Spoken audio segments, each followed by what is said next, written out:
नमस्कार, मैं हूं आकांक्षा पिवाल और आप देख रहे हैं देश का बढ़ता हुआ न्यूज नेटवर्क जन जागरण संदेश। आइए रुक करते हैं आज की कुछ खास खबर की ओर। सोनभद्र पहुंचे सपा के प्रदेश अध्यक्ष श्यामलाल पाल।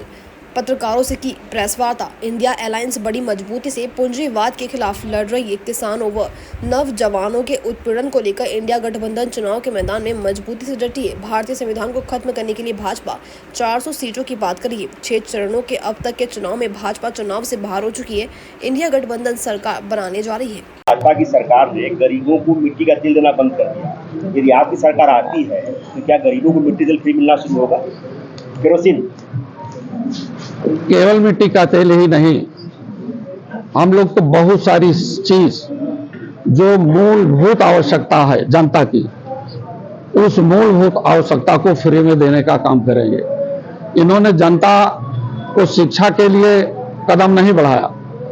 जब देश की शिक्षा मजबूत होगी, देश के बच्चे अच्छे होंगे तो निश्चित रूप से देश मजबूत होगा।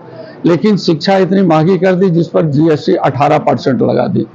इन्होंने 5 किलो राशन को झांसा दे करके अब तक 10 साल का शासन किया है। और यही इंडिया अलायंस जो इन्होंने झांसा दिया है, 5 किलो राशन से देश की तरक्की नहीं हो सकती है। लेकिन हम लोगों ने भी तय किया है कि हम स्वस्थ रखने के लिए अच्छा आटे की व्यवस्था कर रहे हैं। उनको 10 किलो आटा की व्यवस्था आम जनता को, जो गरीब है, मजबूर है, आटा के साथ साथ डाटा की भी व्यवस्था है। इन्होंने डाटा जियो का फ्री में देने का काम किया, फ्री में।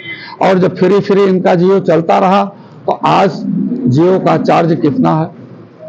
इन्होंने उज्ज्वला योजना, और हमें उम्मीद और भरोसा है कि रावणगंज की लोकसभा की सीट और एक विधानसभा की सीट बुद्धि की, वो भी पूरी तरह से समाजवादी पार्टी और साथ ही साथ इंडिया अलायंस को मजबूत करने के लिए हर नौजवान खड़ा है। सब में जज्बा है, सब में वो ताकत है समाजवाद को लाने का। इन्हीं उम्मीदों और भरोसों पर मैं अपने कार्यकर्ताओं के बीच में आया हूं और कार्यकर्ताओं में इतना साहस और बल है कि ये रावणगंज की सीट और बुद्धि की सीट इंडिया अलायंस के खाते में आएगी। आपका अलायंस कितनी सीट जीतेगा? हमारा अलायंस 60वें चरण तक 79 सीट का पूरे उत्तर प्रदेश में रहा है। और पूरे उत्तर प्रदेश में अब तो ऐसा हुजूम आ गया है कि जो हमारी एक सीट संदिग्ध थी वो भी इंडिया अलायंस के खाते में आ रही है। और इंडिया अलायंस के पूरे देश में 350 के ऊपर सीटें जाएंगी। पूरे यूपी में सिर्फ एक सीट संदिग्ध, कौन सी सीट है वो भी आ जाएगी, मालूम हो जाएगा। कौन सी सीट है वो सामने है, कल मालूम हो जाएगा। नाम कल पता चल जाएगा। और 4 तारीख को अखिलेश यादव जी की जो रैली हो रही है फूलपुर के बाद, देखा जा रहा है कि रैली में भीड़ बेकाबू हो जा रही है। भीड़ बेकाबू नहीं है, नौजवान परेशान है। उनमें भारतीय जनता पार्टी के प्रति, सरकार के प्रति इतना बड़ा आक्रोश है। भूखा आदमी चाहता है कि कितनी जल्दी हमको भोजन मिल सके। उसी प्रकार से नौजवान अपने काबू को रोक नहीं पा रहा है। और इसलिए जल्दी से जल्दी इस सरकार बदले, भारतीय जनता पार्टी हटे, इंडिया अलायंस की सरकार आवे, उन पर अपने आप को रोक नहीं पा रहा है। भाजपा सरकार ने 2024 का लोकसभा चुनाव चल रहा है और 2024 के 1 से 6वें चरण तक इंडिया अलायंस भारतीय संविधान को बचाने के लिए, भारत के लोकतंत्र को बचाने के लिए और अपने ओबीसी, एससी, एसटी के आरक्षण को बचाने के लिए देश का नौजवान, किसान, मजदूर और महिलाएं चुनाव लड़ रही हैं। एक तरफ जहां सरकार देश की पूंजीवादी व्यवस्था और सामंतवादी व्यवस्था को आगे बढ़ा रही है, वहीं दूसरी तरफ देश के किसानों, मजदूरों, नौजवानों, महिलाओं के उत्पीड़न के सवाल पर इंडिया अलायंस बड़ी मजबूती से पूरे देश में चुनाव लड़ रहा है। भारतीय जनता पार्टी के लोग, इनके नेता भारतीय संविधान को खत्म करने के लिए 400 के पार की सीटें मांग रहे हैं। वहीं इस देश का किसान, जो सरकार किसान की विरोधी है, नौजवानों की विरोधी है, महिलाओं की विरोधी है, वो सब इनके 400 के पार का भंडा और तमाशा देख लिया है। 1 से 6 चरणों के चुनाव में भारतीय जनता पार्टी पूरी तरह से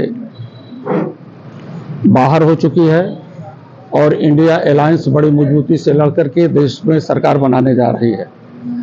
मैं 7वें चरण के चुनाव में अभी कल चंदौली में था, आज सुबह बनारस में था।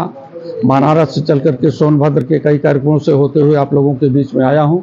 आप सभी लोगों को बधाई देता हूं कि आप लोग भी किसानों के साथ, नौजवानों के साथ, महिलाओं के साथ, मजदूरों के साथ पूरी तरह से साथ दे रहे हैं।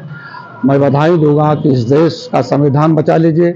जब देश का संविधान बचा रहेगा तो यहाँ के लोग बचे रहेंगे, किसान बचे रहेंगे, नौजवान बचा रहेगा। और नौजवानों को नौकरी के नाम पर इन लोगों ने पेपर लीक का बहाना करते हैं, नौकरी देना नहीं चाहते हैं। ऐसी स्थिति में नौजवानों ने भारतीय जनता पार्टी के जो बड़ा इंजन है, डबल इंजन की सरकार में बड़े इंजन का डिब्बा पूरी तरह से लीक कर दिया है। अब भारतीय जनता पार्टी इस देश में शासन नहीं कर पाएगी। किसानों की दुगनी आय की बात ये लोग किया करते हैं, भारतीय जनता पार्टी के लोग, लेकिन जब किसान अपनी दुगनी आय के लिए प्रयत्न करता है तो ये किसानों के लिए कानून देते हैं और वह कानून किसानों ने अस्वीकार कर दिया कि यह काला कानून है। और इस काले कानून को लेकर के जब किसान पूरे दिल्ली को जाम कर देता है, आंदोलन करता है, तो दूनी आय के बदले में बड़े बड़े किले, बड़े बड़े भाले और यहाँ तक कि पानी की ठंडी बौछारों से जब उनके ऊपर डाला जाता है तो 750 किसान इस देश से चले गए। तो ऐसी स्थिति में जो किसान विरोधी है, नौजवान विरोधी है, वहीं समाजवादी पार्टी के नेता आदरणीय धरतीपुत्र मुलायम सिंह इस प्रदेश के मुख्यमंत्री रहे हैं, तो उन्होंने किसानों के लिए सबसे पहला कार्य किया था, किसानों का कर्जा माफ कर दिया था। आज उसी कड़ी में उन्हीं के फार्मूले पर चलकर बाबा साहब अम्बेडकर के अरमानों पर पानी न फिरने पाए, डॉक्टर लोहिया का विचार आगे चले, माननीय नेताजी धरतीपुत्र के अरमान आगे चले, उसी तर्ज पर आदरणीय अखिलेश यादव जो सामाजिक न्याय के बड़े पैरोकार हैं, समाजवादी पार्टी के राष्ट्रीय अध्यक्ष हैं, इंडिया अलायंस करके कांग्रेस से पूरी तरह से सबसे पहले इंडिया अलायंस की सरकार बनने पर पूरे देश के किसानों का कर्जा माफ होगा और पूरे देश के नौजवानों को सबसे पहले 30 लाख नौकरी दी जाएगी।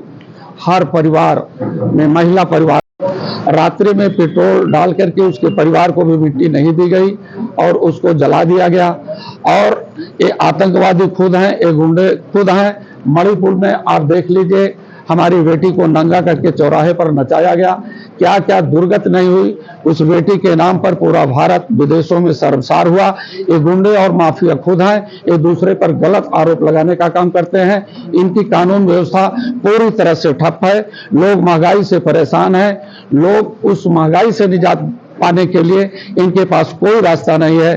केवल हिंदू मुसलमान मंदिर मस्जिद के नाम पर झांसा देकर के सरकार बनाने का काम करते हैं, लेकिन पूरी आवाम समझ चुकी है।